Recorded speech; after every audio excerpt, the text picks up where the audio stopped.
എൻ്റെ കുടുംബത്തിൽ എൻ്റെ ഇളയ മകന് തുടങ്ങി രണ്ടാമത്തെ മകനായി ഭാര്യയായി അവസാനം എനിക്കും എല്ലാവർക്കും പനി. 2 ടാബ്ലറ്റ് കഴിച്ചിട്ടുണ്ട്. അതിൻ്റെ പവർ തീരുന്നവരെ. ഞാനാണെങ്കിൽ ഇന്നലെ രാത്രി പരിപാടിക്ക് വരാൻ വേണ്ടി രാജധാനിയിൽ ട്രെയിൻ ടിക്കറ്റ് എടുത്ത് റെയിൽവേ സ്റ്റേഷനിൽ ചെന്നപ്പോൾ പറയുന്ന ട്രെയിൻ ഇല്ല, മംഗലാപുരത്തേക്ക് ട്രെയിൻ ഇല്ല, പാലക്കാട് വഴി പോവാന്ന്. സംഘാടകരെ വിളിച്ചപ്പോൾ കരയാൻ തുടങ്ങി. അടുത്ത ട്രെയിൻ വരുന്നത് വരെ കാത്തു നിന്നു.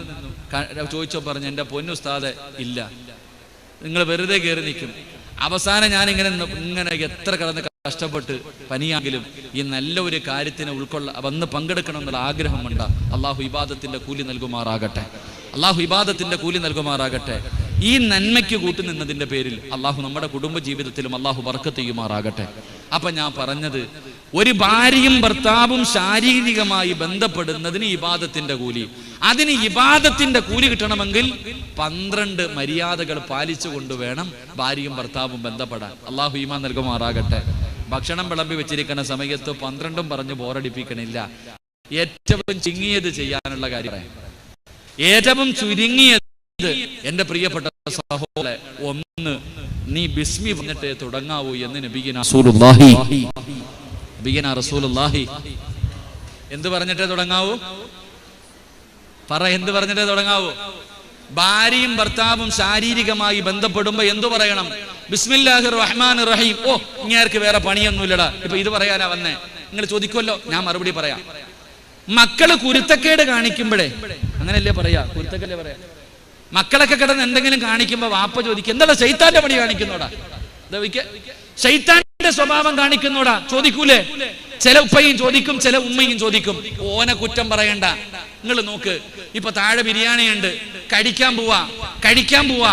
ഒരു മനുഷ്യൻ ബിസ്മി പറയാതെ ഭക്ഷണം കഴിച്ചാൽ കൂടെ ആര് കയറിയിരുന്ന് കഴിക്കും? പറ ചങ്ങാതി, ആര് കഴിക്കും? ബിസ്മി പറയാതെ ഭക്ഷണം കഴിച്ചാൽ കൂടെ ആര് കഴിക്കും? ശൈത്താൻ കഴിക്കും. നീ നിന്റെ ഭാര്യയുമായി ബന്ധപ്പെടുന്ന സമയത്ത് ബിസ്മില്ല പറഞ്ഞില്ലെങ്കിൽ ശൈത്താനും കൂടെ കൂടുമെന്ന് നബിയിന റസൂലുള്ളാഹി.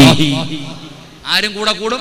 ഭാര്യയുമായി ശാരീരികമായി ബന്ധപ്പെടുന്ന സമയത്ത് നീ ബിസ്മി പറഞ്ഞില്ലെങ്കിൽ അവിടെ ശൈത്താനും കൂടും. പിന്നെ മോനെ നോക്കിയിട്ട് ശൈത്താന്റെ മോനെ എന്ന് വിളിച്ചിട്ട് കാര്യമുണ്ടോ?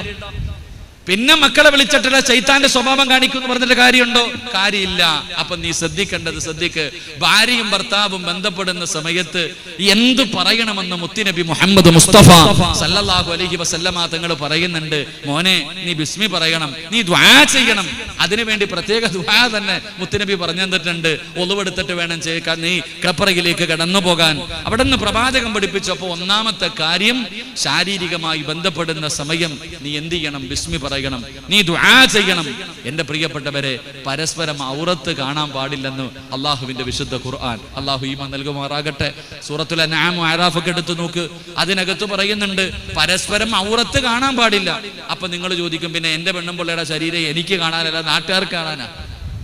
അത് ചോദ്യം. അത് എന്നോട് ചോദിച്ചിട്ട് കാര്യമില്ല, എനിക്കതറിയില്ല.